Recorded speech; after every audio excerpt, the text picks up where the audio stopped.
Thank you so much, Glenn. Thank you for your service to Alcoholics Anonymous and to this group. My name is Lynn, and I am an alcoholic. Glad to be here this morning. In the email, Glenn told me that I could pretty much do whatever I want. My husband knows better than giving me that kind of wiggle room. And so I reined it in quite a bit, and let's see where that goes. So, first of all, I have a home group, Back Porch International, and we also meet every day. I am a member of the steering committee, and I do the birthdays on Sundays. I always have commitments with my home group. I have a sponsor, Cheryl. I was talking to her yesterday and the day before. It's not that my life is a mess, is that often she has some pretty great ideas, or maybe I'm in doubt about something, maybe I got a text. I'm not too sure how to respond. I'll just forward it to her, and it's amazing the ideas that she gets. And anyway, I highly recommend if you're new to Alcoholics Anonymous, not to venture alone, but to find a sponsor who's a confidant, who can take you through the big book and the steps. And there is no need at all to delay the beginning of working the program of Alcoholics Anonymous. We do have the fellowship. I have attended 4,000 to 5,000 meetings in my life. I could not do it without you, but the program is in the big book right here. And when I read the big book alone, it's amazing how I've read 3 pages and I have no recollection. I don't even know what it means. And so with the fellowship, we get to go to big book studies now, and then we get to do it with a sponsor line by line together. The recovery, the psychic change, the the rearrangement of emotions and attitude does not occur by attending meeting, but by taking the steps as written precisely in the big book of Alcoholics Anonymous. And my sobriety date is June 22nd, 1982. So I am proof that with the program of Alcoholics Anonymous, it is possible to stay sober for at least 42 years. It really works. And we do not ask you to have faith in it. The word faith is to believe something without evidence. You can trust it. To trust is a belief with evidence. And with the Fellowship of Alcoholics Anonymous, we have someone celebrating 36 years. There is evidence that this program absolutely works. So I welcome you to Alcoholics Anonymous. What does it mean to me to be an alcoholic today after all this time? Well, it means that, first of all, it's a malady that is potentially fatal, that is incurable, and that is progressive. So I will die with the risk of drinking again. All we get is that daily reprieve based upon a fit spiritual condition. That's it. I can never drink safely, and there is still that strange phenomenon of craving, which means that once I put alcohol in my body, I cannot stop. No matter how much I need it, how much the consequences will severely harm me, whether my life is being destroyed. Once I have a drink in my body, I cannot say no to the second one. I will drink until I pass out. And there is no evidence in medicine, in science, or in your own experiences, those of you who have tried it, that somehow the phenomenon of craving has fixed itself in my body. I am convinced, my friend, that should I drink tomorrow, I will drink until I pass out. This has not changed, nor is there any evidence anywhere that should I leave the Fellowship of Alcoholics Anonymous, should I stop treating my alcoholism with the steps on a daily basis, after a year or two alone out there, that if someone offered me a drink, that I could say no. And then if I took that drink, the craving would occur, and the next day, the obsession will have returned. There is no evidence that because I'm sober 42 years, that this is not going to happen to me. And so it's important to me that today, January 25th, I am very much aware that I am an alcoholic. That big book is alive in me. I don't want to ever feel like I've graduated, like this doesn't apply to me anymore. It is extremely relevant to me today. The first time I drank, I was 13 years old. I bought 6 beers to go to a party. And before I was halfway through the first beer, all my insecurities went away. Up until that time, I was shy, I was self-conscious, I was self-obsessed, I was afraid, I could not make friends, I was afraid of the dark. I was really uncomfortable. I knew they wouldn't like me. I knew I would fail the exam in spite of getting A's on a regular basis. I was really uncomfortable, restless, discontented. I drank a half a beer and it was warm and comfortable in my gut where I live. This already was a solution to me. And I continued to drink. I blacked out. I went to get my last beer. They told me Susan drank my beer. I found her. I slapped her in the face. This was at the gate. This is not social drinking. And my double life, as the big book talks about, began for me that particular day. Because when I came home, I didn't say, Mom, I have a beer. And I felt wonderful.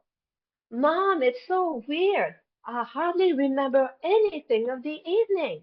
And you know what? I slapped somebody in the face. And I can't wait to drink again. Nope. I never said anything about that. I was ashamed. I did not understand what had happened to me. I did not have the words. I felt guilty. I was afraid when I ran into that Susan again. And I kept that as my first shameful secret until I came to you 14 years later and I heard you share your secret. Then I knew that I belonged. I knew I was not the only one. And that's the way that I drank since the very beginning. And I believe if I drank tomorrow, the same thing would happen. And so I continue to drink, searching for that relief. And no matter the outside circumstances of my life, my disease continued to progress. I drank sooner in the day, more often, and harder. I was living in Quebec, Canada. I got a great education, and I was a bar drinker in Quebec City. Speaking of bar drinkers, as a lady, you know, that really affects our reputation. And in the 12 and 12, they talk about fallen woman. So, what the heck is a fallen woman anyway? So I looked it up recently, and the definition is a woman who has had sexual relationships before marriage. I thought this is lightweight. I'm a lot more advanced than this. And so I searched another word for my behavior. And I found one that I didn't know, and it's called a floozy. I just love that word. And a floozy is a woman who has had several sexual relationships. Now, that's my level of behavior. And so in Quebec City, as a professional in an office, that reputation was catching up with me. And so I fled to San Diego and I took my reputation with me. So I got myself this fancy boyfriend and the big house and the German sports car and the fast boat and the cleaning lady and everything. And you know, I kept on drinking and I'm keeping on going to the bars at night and cheating. You know, when the bars close at 1 o'clock and you show up at home at 3 a.m. tripping the alarm system, you have to get really imaginative to explain what you were doing during those 2 hours. You see, I was really, really busy in the back seat of a car, behind a tree. I mean, I was having a lot of fun out there. And anyway, showing up late again, and he told me, he said, "You cheat on me again, and I'm going to kick you out." Now, this was not the behavior I indulged in unless I was drinking. This is not what makes me insane as far as the alcoholic insanity, but this was the result of my intoxication. This is what I did when I got drunk. This is not what made me an alcoholic. There are some people when they're drunk, they're just like, oh, so jolly and silly, and then they start crying. There are those who will dance on table. There are those who will fight, and then others who just, you know, are busy doing other things in backseat. But whatever it is that we do, it's the consequences of the intoxication. It's just the drama of it. So if as an alcoholic you do not indulge in that kind of behavior, doesn't mean you're not an alcoholic. Being an alcoholic is only the craving and the obsession. The rest of it depends on personalities. That's all it is. And so that particular morning when I came to, and he said that he was going to kick me out, I was shaking because of the alcohol withdrawal. I had had the cold sweat. I am very, very thirsty. I'm confused because I'm a blackout drinker. I just don't remember again, except coming home at 3 o'clock. And I was an illegal immigrant. I was emotionally unemployable. I was estranged from my family. He was supporting me 100%. I had no money. You would think I had every reason possible that day to have just 2 drinks. Now I have failed 1,000 times, but today I'm going to have just two. Unlike some of you, I never ever wanted to stop drinking. To live without drinking was impossible to me. And when they talk about the alcoholic torture, the psychic torture, I can't live with drinking and I can't live without it. And so that morning, I'm going to have just two at 4 o'clock. Now it's 8:15 and just 2 drinks in at 4 o'clock. And now it's 9:05 and then 2 drinks at 4. I am completely obsessed because I know if I have a drink for 15 minutes, I'm going to have ease and comfort to stop this that has been after me since being a child. Just 15 minutes. Now it's 10 o'clock and, and I start to change my mind. And this is the insanity of alcoholism. Not what I did in bars, but to change my mind about, today I could have just two, in spite of 1,000 failures. So I decide I'll have one at 12 and the other one at 4. Talk about self-delusion. And just the thought of having my drink at 12 and I salivate. You know very well that by noon I'm drunk. And he shows up from work and I'm back at the bar and he kicked me out. And I rented a room in a in this small apartment. I had no furniture. I was sleeping in a sleeping bag on the floor. My clothes were on the floor, and I lived like an animal for about 3 to 4 months. And what happened to me, my friends, June 21st, 1982, that Monday morning, I had some vodka and I got sick. I had about a half a beer. And what had happened was that weekend, it didn't work for me.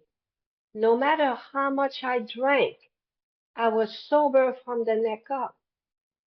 I was no longer able to get my 15 minutes of relief. I was as sober as I am now. Oh my gosh. And I saw my floor I was horrified. And I called Alcoholics Anonymous and he said, "You want to stop drinking?" I said, "No, no, no. I just want to learn how to have 5 or 6.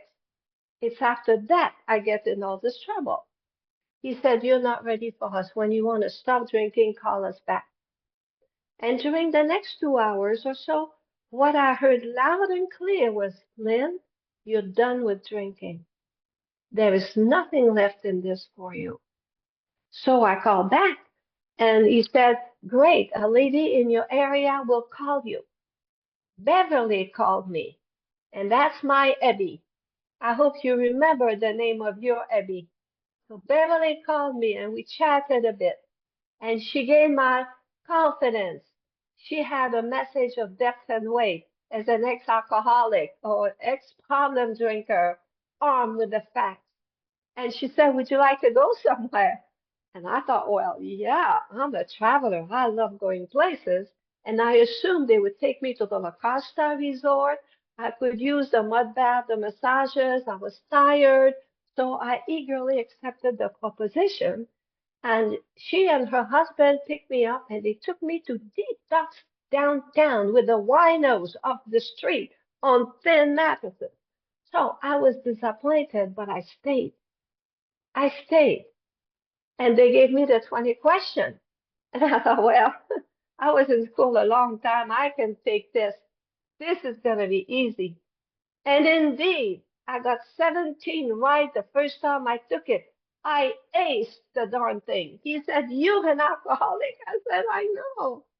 He said, "No kidding, you really are an alcoholic." I said, "I know." And he said, "What's so funny or happy about this?" And I said, "Sir, I had branded myself a lot worse things than being an alcoholic. See, I was a floozy, and I was immoral, and I was lying, and I was shoplifting, and I lived on the floor."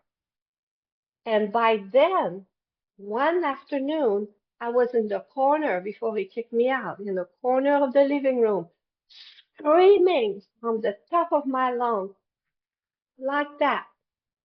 And a neighbor 2 houses down heard me, and they thought it was a case of domestic violence. And nobody's ever laid a hand on me. They called the police. And it was just, I think, a cry for my soul. I thought I was crazy. And certainly I didn't know anybody like that. And so he was telling me, "Lynn, you're sick. You have an illness. And there are other people who have behaved like you have, who drank like you did, who have done those shameful things, Lynn, and now they're sober and happy." Now, my friends, I've never put in the same sentence sober and happy. Impossible, because of that nature, that anxious, low self-esteem, fearful, resentful, paranoid mind. So the idea that I could have some happiness while sober, that it sold it to me. And so I can never take for granted what happened to me that day. You know, we use the word miracle very easily. "Oh, I got a job. What a miracle." Well, a miracle is something that cannot be explained by science. So if I go to 50 job interviews and I catch a fish, I think it's just a matter of probability. I can explain it to you. But what cannot be explained by science is what happened to me that day, June 21st. Because I never wanted to stop drinking. I had nothing to do with religion. I never prayed for it, never imagined it, never thought of it. Unmanageable. And before I ever had any sort of contact with a power greater than myself, any idea of a spiritual life, knowing what alcoholism was, never been to a meeting. I woke up June 22nd and that obsession was gone. I have not wanted to drink for 42 years. So I was in the grip of that obsession progressively for 14 years. The last year and a half, maybe more, all day, every day. And June 22nd, it was removed. To this day, they cannot explain how that happened to the mind. Physically, they're talking about enzymes and processing differently, and there is something different with us chemically. But nobody today can explain how an obsession like that can just be completely removed. So that's my miracle. That's the miracle truly for me. And since then, well, I was telling Glenn earlier, I understand that we want to say I'm sober by the grace of God. Um,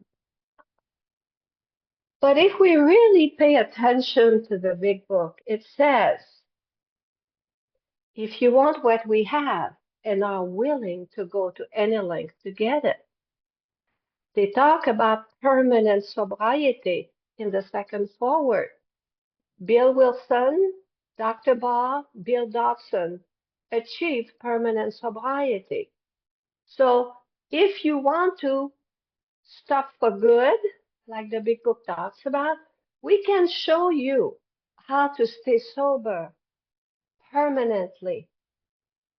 But I'll tell you something, it's not my higher power that does the rowing, it's me. It's me. I have to do the footwork first. It says we seek God and He will and He can. We stay near God. In the morning, we ask for the knowledge of His will. If we perform His work well, then He provides for our needs. So I have concluded for myself that the responsibility for my sobriety is squarely on my own shoulders. And as a result of that, my higher power keeps me sober, keeps the obsession to drink at bay, directs my life in a way that is absolutely perfect for the need of my soul. And so I can be of maximum service to the people about me. When Glenn asked me, I said yes. If you are new, I beg you to say yes to Alcoholics Anonymous. Keep taking that footwork, and that higher power is going to keep you sober. It's not the other way around. Not for me. At page 88, it says that alcoholics are on discipline. So we let God discipline us. We take it easy. Now, when I read this, I'm thinking of a hammock, right? Hey, God's going to do that for me. That's not what it says. Discipline in the way outlined in that book. This is work. I'm telling you, we have things to do in the morning. We have things to do throughout the day. We have things to do at night. I spend maybe 20, 22 hours a week in service to Alcoholics Anonymous, either hosting a meeting or my home group, a service there, meeting with my sponsees, and I'm retired, so I have the chance to do that. But believe me, this does not happen by osmosis. I'm always attending big book study. I love to hear you talk about your experience with what the big book says, but just in case, I love to go to the source. I have heard all sorts of things at meeting that is contrary. I remember this lady, she said she was sober 25 years and she did her fourth step when she was 4 or 5 years sober and it worked. Why hurry? I wanted to pull my hair out. The big book says at once, immediately. There is a sense of urgency throughout the big book. The only hour of rest is when returning home. We take an hour and we take the big book down to do the 6 and 7. And hopefully that big book is not dust, it's dusted, you know. And so the fellowship, the big book, the service commitment, the sponsor, these are the tools that I use today because I love it. I am absolutely passionate about using the spiritual kit to solve all my problems. It is so clear cut. And you know, once you've been sponsoring for a while, somebody calls you and you give them 10 minutes, right? About this. And I love the stories. I call them episodes of so and so's Netflix series, all the drama. I mean, I love it. And then we do what I call a spiritual diagnosis.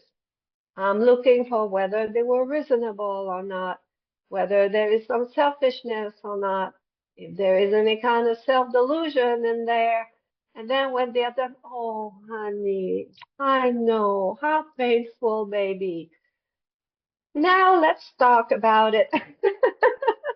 I just love it. And my sponsors, without exception, they love the program. They practice these tools. And to watch them grow, I mean, it goes so fast. Um, when we really follow that precisely, I'll get a sponsee maybe sober 30 years who hasn't done much of a program, and there is a problem with the husband, a problem with the son, a problem with the daughter, a problem with the mom and the sister. And within a year or so, it all goes quiet. I mean, it is that powerful if you're new. And even if you're old like me, I'll still call my sponsor. And I'll tell you, this kind of mind that I have, I cannot have a long leash. Maybe some of you, after a couple of decades of sobriety, you get really mature and sage and wise. I am 92% of the time, but it's that 8% that is still so unpredictable. And my friends, when I think I'm right. That there is no calling anybody. I am right in spite of doing the work that I've shared with you that I do. So this needs to be kept in check. With my home group, we meet in Arizona every other year. And my sponsor was there, and I was there with my husband, and we decided to drive there about 4.5 hours. And on Saturday night in the hotel room, we have two beds, and we're prepared to watch a movie together. And my husband comes out of the bathroom and he said, honey, would you please just wipe out the water around the sink? It would have taken you just 4 or 5 seconds. Wrong. He said, Lynn, it's not only water, there is hair on the floor. And I looked at him, I took my pillow, I never said another word, and I went on the other bed. The next morning, Sunday morning, I'm a spiritual guru, right? So I go outside to do my meditation. I come back inside, and he said, it's going to be a long drive home. I said, yes, with your attitude. Wrong. I mean, I just could not reset. I couldn't do it. So driving all the way home, very, very quiet. And then on Monday morning, he said, Lynn, we need to discuss this. I said, yes, we do. Because if you think I'm going to travel with you with that kind of pressure, where I need to watch if I left water around the sink, I'm going to need my own bedroom. By then, he's really upset with me. And he said, Lynn, if you want to travel with your own bedroom, we're on our way to Canada in April to see your family. You're traveling alone. And you explain to them why I'm not there. And you have 24 hours. I said, I don't need 24 hours. I'll be traveling alone. And he's on his way to the computer to I called my sponsor. Well, of course, within 10 minutes, the whole thing was over, and I made my amends. I had been lazy, disrespectful, stubborn, unkind, egotistical, blah, blah, blah, blah. This was a long amend to make.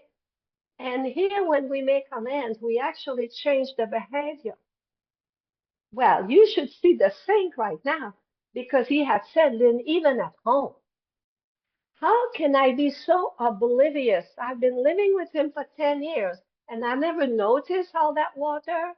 And I'll tell you what, if I wash my hands 20 times a day, there is water there 20 times a day. The poor thing with his Al-Anon sponsor, it was about she'll clean it eventually. But I really, really went into town with this. So now I've got blisters from wiping out counters and even in public bathroom. I will clean out around my sink in a public bathroom. I'm making my amends. And so this is just to tell you that I need this program. I need to check that mind because when I am right, I cannot dislodge it by myself. I need help. And with this sponsorship being a spiritual relationship, to me, it's very intuitive. It's Einstein said, he was an agnostic or an atheist, Einstein, and he said, and I quote, the intellect has very little to do on the road to discovery. There comes a point where there is a leap in consciousness, intuition with a capital I, if you will, and the solution comes. So with my experience and observation is that within that spiritual relationship, there are those leaps of consciousness and the higher power reveal the answer. How often a sponsee will tell me, Lynn, where does that come from? I don't know. I never thought of that in my life until now. And so I highly suggest if you're new not to hesitate and to be a little bit more open-minded than I am sometimes and to trust that we do not want to harm anyone. And as a sponsor, I want my sponsees' happiness and sobriety first and foremost. I really feel protective towards them. And I'm a mother hen. I am in their corner, even if at times it means delivering a news that's not so pleasant to hear because they were into self-delusion. And so these are the tools. This is what it means to me today to be an alcoholic who will die with the risk of drinking, no matter how big, large, deep of a program I work. Last night at midnight, I turned into a pumpkin, and I'm going to turn into a pumpkin again tonight at midnight. I cannot stay sober today with the steps I took last week or with the meetings I will attend tomorrow. I don't want to take that risk. And it doesn't mean, my friend, that if I went to only one meeting a week, if I didn't want to sponsor anybody, that I would necessarily drink again. I know people sober a long time in AA who do not do any service, do not sponsor. But the big book warns us if an alcoholic fails to enlarge his spiritual life in working with others, he will not face the trials ahead. We must carry the message. We must work with others. I have found 23 relapse warnings in the big book, and that particular one is mentioned 6 or 7 times. So not only do I love to be a part of all this, but also I feel very safe in my sobriety. I feel anchored. I feel surrounded by all of you. I'm a very solitary person. I am such a loner, and I am sort of emotionally detached. My husband will be the one who will make several phone calls, who organizes his friends to have activities together. Me, I'm just not going to do this. But I have all my little sponsors around me. I get more love than I could ever hope to have. And all that is possible because I say yes to Alcoholics Anonymous. When my sponsors suggest something, I do it. When I'm asked to sponsor, I go ahead and I do that.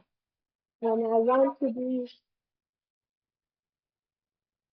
of service. I just want to be of service. And it appears that when I look with my 11th step in the morning, my calendar, there is nothing there that I want to do or somebody I want to call because I need something from them. Zero. And this is what would cause me anxiety. You know, making it seem like something when I'm really fishing for information, or I'm doing a favor to somebody that I don't want to do because I'm afraid they won't do the favor from me next week. You know, all that kind of stuff. This is all cleared up and my communication is clear. My intention is clear. I am completely committed 100% that God provides for all my needs. It's not you. It's not my husband. It's not any of my sponsors in particular. It's my higher power through all of you. So if I ask you to do something for me and you say no, it's not your job. I don't have to try to manipulate you, shame you, guilt you in order to give me what you don't want to give me. I can ask someone else, give it to myself, go without it, go back to my higher power. And to me, that's the absolute freedom, emotional independence from anybody in particular, because my higher power takes care of all my needs. If, and that is such a big if, I have found no free lunches in Alcoholics Anonymous. I have to work for everything. So for my higher power to provide for all my needs, first, I have to stay close to that power. So today, January 22nd, 2025, am I staying close to my higher power? Have I done my morning rituals? Yep. Am I doing what is my responsibility to do today? Yep, including wiping the sink when I'm done. Staying close to my higher power. What does that mean to me? How often do I do it? Do I miss a week or two once in a while because I got a new job and I need to get up earlier in the morning? The big book says, above everything, first of all, this is required. See the responsibility on my shoulders. And to perform the work well. Well, the bar is very, very low in order for me to have all my needs met. Being with you today, I only have to do it well. I mean, that's pretty easy to reach that. That's all. Not excellent, not better than somebody else. There is no competition. Not better than I did last time. No, only well. To share my hope, strength, experience, and knowledge. That's it. And all my needs will be met today. This is a really, really good deal. And I have to say a shout out to Lorraine, my sweet, sweet Lorraine, who just happened to show up today. And so there is still a few minutes left, and I would love to hear from you about what it means for you today. The idea that you will die with the risk of drinking, and does that compel you to do more in the program, in the fellowship? Does that motivate you? Does that help you keep it current just in case? This is what I'd love to hear about. And Glenn, again, thank you so much for uh, for inviting me. And thanks everybody for your patience with me today. Thank you.